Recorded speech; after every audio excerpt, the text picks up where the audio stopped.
తిరుమల తిరుపతి దేవస్థానం board member అనేది సామాన్యమైన పదవి కాదని, ప్రపంచంలోనే అతిపెద్ద దేవస్థానమైన తిరుమల బోర్డులో వేల కోట్ల అధిపతుల మధ్య ఒక సామాన్యుడిని కూర్చోబెట్టడం గొప్ప విషయమని మారుతి ప్రసాద్ అన్నారు.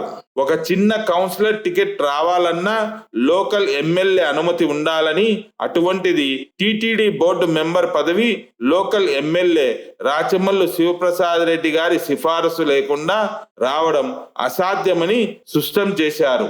మాజీ ఎమ్మెల్యే రాచమల్లు శివప్రసాద్ రెడ్డి గారు మరియు ఎంపీ అవినాష్ రెడ్డి గారు సహకరించడం వల్లే తనకు ఈ అవకాశం దక్కిందని మారుతి ప్రసాద్ తెలిపారు. జగన్మోహన్ రెడ్డి గారి కుటుంబంతో తమకు సన్నిహిత సంబంధాలు ఉన్న మాట వాస్తవమే అయినా స్థానిక ఎమ్మెల్యే ఓకే అంటేనే అధిష్టానం పదవిని ఖరారు చేస్తుందని వివరించారు. రాచమల్లు శివప్రసాద్ రెడ్డి గారు తన తమ్ముడు క్లాస్మేట్స్ అని, కుటుంబాల మధ్య మంచి సాన్నిహిత్యం ఉందని మారుతి ప్రసాద్ అన్నారు. సీనియర్ నాయకులైన వరదరాజు రెడ్డి గారి కార్యకర్తలు ఈ పదవుల గురించి అవహేళనగా మాట్లాడడం బాధ కలిగిస్తుందని అన్నారు. ఏదైనా స్టేట్మెంట్ ఇచ్చే ముందు అది ఇతరుల అనగా ముఖ్యంగా ఆర్యవైశ్యుల మనోభావాలను ఎంతవరకు దెబ్బతీస్తుందో ఆలోచన చేసి ఇవ్వాలని ఆయన సూచించారు. రాజకీయ అనుభవం ఉన్న పెద్దలు తమ మనుషులను కంట్రోల్లో ఉంచుకోవాలని, ఇటువంటి అనవసర విమర్శలు జరగకుండా తగిన జాగ్రత్తలు తీసుకోవాలని మారుతి ప్రసాద్ విజ్ఞప్తి చేశారు.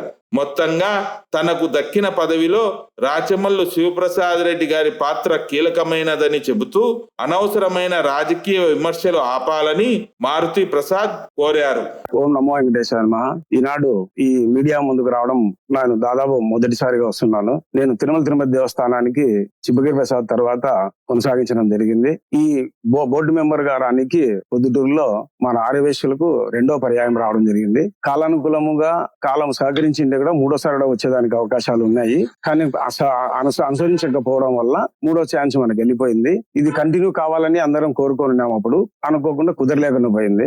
సీనియర్ నాయకులైన మన పెద్ద ఆయన గారికి అన్ని విషయాలు తెలుసు, మనం చెప్పాల్సినంత అవసరం ఏం లేదు. ఎందుకంటే ఎక్కడైనా గానీ ఒక చిన్న కౌన్సిలర్ పోస్ట్ కావాలన్నా కూడా ఆ వార్డులో వాళ్ళు సెలక్షన్ చేసిన తర్వాత ఆ శాసనసభ్యులు రైట్ అంటేనే టికెట్ వస్తుంది. అది అందరికి తెలిసిన విషయమే. అట్లా చిన్న కౌన్సిలర్ పోస్ట్ కే ఎమ్మెల్యే అనుమతి లేని రాంది బోర్డు మెంబర్ అనేది సామాన్యంది కాదు. ప్రపంచంలో పెద్ద దేవస్థానం తిరుమల తిరుపతి దేవస్థానం. ఆ దేవస్థానానికి బోర్డు మెంబర్ కావాలంటే ఆసామాసిగా వచ్చేది కాదు. వేల కోట్ల అధిపతుల ముందర మమ్మల్ని జగన్మోహన్ రెడ్డి గారు కూర్చోబెట్టడం జరిగింది. ఆ కూర్చోబెట్టిన దానికి సహకరించాలంటే ఖచ్చితంగా మన లోకల్ ఎమ్మెల్యే గారు మనకు చెప్పుదే గానీ కుదరదు. ఆ మాది ప్రసాద్ అన్న మనకు సహకరించబట్టే, ఎంపీ గారు ఇవ్వబట్టే మనకి ఈ పోస్ట్ రాగలిగింది. అది ఎవరికి సంబంధం లేకుండా జగన్మోహన్ రెడ్డి గారు ఇవ్వాలంటే 100% ఆయన చెప్పిన దాంట్లో వాస్తవం. జగన్మోహన్ రెడ్డి గారి మాకు కుటుంబ సన్నిహితం ఉన్నందువల్ల ఆయన రికమెండ్ చేసినాడు, అది వాస్తవమే. కానీ ఏ రకంగా ఆయన ఇవ్వాలనుకున్నా కూడా లోకల్ ఎమ్మెల్యే కాదని ఇస్తారా అనేది ఫస్ట్ పాయింట్ వాళ్ళు గమనించాలా. మాకన్నా ఎక్కువ సీనియర్, వాళ్ళకి రాజకీయంగా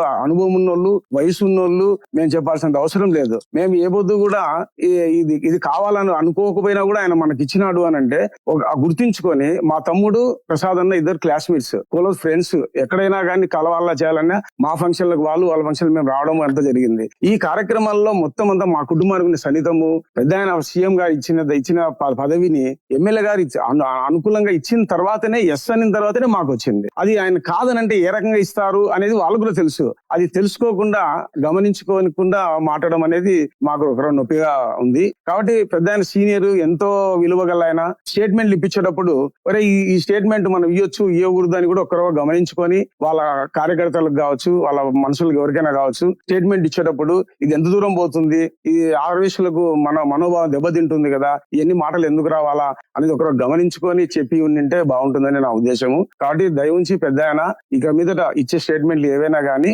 మాకు ఇబ్బంది రాకుండా అక్కడ అనుకూలంగా ఉండేట్టుగా నిజమైతే గనక అది మాట్లాడుకున్నా మాకు అభ్యంతరం లేదు. ఇటువంటి కార్యక్రమంలో ఏది తప్పు జరగకుండా మీరు కంట్రోల్ చేస్తారని చెప్పి ఆశిస్తూ సెలవు.